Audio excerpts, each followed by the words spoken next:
What's going on, everybody? We got a pretty nice day here. It's about 33, wind blowing, been sleeting. So we're not working on fence or anything else today, so I figured I'd do a little work on Trifecta. And we got us a trail armor skid plate here. So we're gonna get that put on. Put one on the 704, they're pretty good. Never really had any issues. I gouged a piece one time, but they were really good about it. So they seem to stand behind their product. But so we're up on blocks. We've got quite a bit of clearance underneath here. It'll be a heck of a lot easier than what it was on the 704. So we're gonna get this box open, see what's in it, and get cracking. All right, so we got everything unpacked. We're gonna go over the tools that you're gonna need. You're going to need a flat tip screwdriver because there's a couple push pins underneath there on your skid plate. You're going to need a ratchet, or you can just get an adapter, put in your small impact, and get a 10mm socket, a flashlight. And then later on, we'll need a drill bit because part of it's drilling into the cage. We're gonna do that. We're gonna use the self-tappers, but I like to mark them, get it held up there and mark them. And then after you do that, you can take a punch, make a good spot to start your drill bit, and then just drill a little bit smaller hole than what this is gonna be, and then run them in there. Now we're gonna do that for now because the takeover is in, oh gosh, like a month. So we're running short on time. We got a lot of work to do to it. But it's gonna drill into this part, but we're gonna go back and we're gonna put some weld certs in there later. So anyway, first thing we're gonna do is we're gonna drop the factory skid plate, get everything cleaned up underneath there, and then we're gonna start installing this thing. Okay, so we're under the machine. You can see all of your washers and those nuts. Those are 10mm. And you're just basically going to take every one of those out. And then also,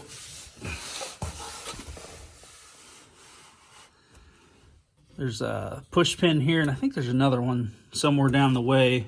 I've had this off once before, just cleaning out from underneath of it. So we're just going to take all those loose. Okay, so the whole skid plate's off all the way out the back. This is really a good time to inspect everything underneath your machine while you've got that all done. The other thing that I forgot to mention is before you take everything off, make sure that you line those up the way that they come off. Now those are all the same size, but I like to line them up so that it goes right back in the same hole. I just feel like that works a lot better. I know on the 700 we had to use a couple of these. I don't know if we'll have to on this, but we will need the washers for sure. So anyway, that's about all there is with that. So now we're gonna get the instructions, see what they say, and start putting pieces on. Okay, so a couple of the pieces that we're gonna need for the first step is we're gonna need, it's a black spacer bushing. This is the only, they call it a stainless bolt. It's I think M6 1x25. And then you're gonna need this long cutting head bolt. And then we're going to find panel A, and we're gonna put that bushing, or that spacer they call it, and the cutter head bolt is gonna go right here where this red circle is, and I'm gonna show you where that's at on panel A. And then after we get that in, we're going to put 3 bolts in, factory bolts, the OEM ones that we just took off, in these spots. Now, when you're looking for your panels, they're all going to say P1K5, and then they'll have a letter, panel A. This is the one we're looking for. We're going to put that spacer and that cutter bolt right here, and then we're going to put a factory one here, here, and down here. And then you just kind of don't tighten them up all the way. You got to let them hang a little loose so that we can get all the overlap and everything done. So we're going to slide that underneath there and do that right now. All right, so we've got that all in. Got our cutter bolt right there. Then you go to both sides and reuse the factory hardware. And don't tighten them up all the way, just hold them loose. Then you're going to need to take one of your factory bowl washers and that stainless nut that or bolt that we were talking about. And then you're going to need this steel plate, which is the joining plate for the skid plate for the center and front section. And then you're going to put that right through the center hole into, let me get the light back here. Yeah, right there in the center hole right there. So we're going to slide that steel plate up over the trail armor, and then we're going to run that bolt up through there to hold it. Okay, so we got panel A on, as you can see up there. Now it tells you to go ahead and put this one in with that new bolt, but you don't want to do that just yet because you have to overlap panel B onto that to put that up. And then you use 4, see if I can get it where I can show you good enough, 4 of the factory hardware bolts and washers. And you run them across the middle, and then you put 1 out back. And now we're going to get panel C, and that goes on back all the way out to the back of the machine. All right, well, we kind of run into a little bit of a problem. Panel C, which takes all factory hardware as well, we had to get a board and a jack to get it up there. And so we got one side in. This other side won't line up. This hole for the washer either isn't drilled right or something, but it just, I can't get that hole to line up. Well, and I don't really want to carve on the skid plate. So, and it looks like the skid plate's misaligned a little bit where they cut it. Compared from there to over to this side here, you know, you don't see any overhang of the frame. It's pretty well even with the actual factory frame. But, so I'm gonna call them about it. Maybe they'll send me another panel.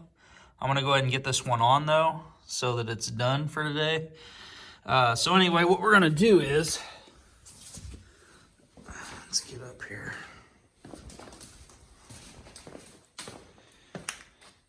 We put it in a vise, and we're gonna take a Dremel tool, and we're just gonna shape that, take a little bit off of it. A little bit's not gonna hurt, and we're just gonna do it to one side of it. And then hopefully that'll let us get that up in there. So let's do that and see if it yields the result we're looking for. All right, guys, so not really thrilled about this. I ended up having to take my Dremel tool. I ground the washer a little bit, but I was gonna have to grind too much of it. I didn't want to open the center of it because then the bolt head's not gonna fit right. So I ended up having to take the Dremel and just kind of go around the pre-cut that they've already got. And then also up underneath there, it'll look just like this. Let me get the light over here. And so I had to get in this area here and grind this area here. So, you know, for $900 or whatever it was, somewhere around there, I just really don't feel like you ought to have to do that. They are a good skid plate. I still wouldn't say don't buy one. I just think that maybe their jig got off when they were doing all the drilling and whatnot. So we pretty well got it done. Now the last thing to do is we just got to put the sides on up here. They go on your left and right, and then use all the other hardware to attach those. So we're going to get started on that so we can get this buttoned up. All right, so we got the side pieces on both sides. The reason that you don't tighten this one and this one tight, you want to leave them a little loose, is so that you can pick that up and then it just kind of like slides in and then it'll hang there a little bit. You still have to hold it up out here on the outside. And then you take a couple of the bolts that they supply. Where's that? Right there. And then they're self-tapper. I use a drill bit so I get it fairly straight, or as straight as I can, and then run it up in there. But it's just going into this bar right here. So anyway, there's not a whole lot left to do outside of finish putting all the bolts and washers in. There's a lot of self-tappers for this kit to drill this thing into the frame and suck it up tight to the machine. But it's a really heavy plate. They're pretty impressive. They protect the underside of the machine really well. So we're gonna finish putting this up, or getting the bolts in there, and then I'll show you what it looks like when it's all done. All right, guys, so we got her all on there. As you can see, it covers the whole bottom side of the machine. We only had problem with that one screw back there on plate C. I think that their machining was a little off for that back there, but as you can see, it offers a lot of protection for the bottom of the machine. Way better than your factory plate. That's just not gonna give you much protection at all. So the only trouble that we ran into was on these side pieces. And I wouldn't have known it, except I lay my hardware out before I do things. But on the side plate, you come back to this set of bolts right here, and they only sent one of these longer screws in my kit, and we actually needed two. And the problem is that bar sits just far enough up in there that it will not, with the shorter screws, hit it. So you got to have two of these longer screws. So anyway, pretty simple install. All in all, we're probably talking 2.5 hours roughly. Just trying to get everything lined up and scrubbing dirt and stuff out of the way, because I should have washed it before I did this. Pretty filthy, isn't it? But anyway, that's Trail Armor skid plate. So you can go to their website and look them up. They're really good.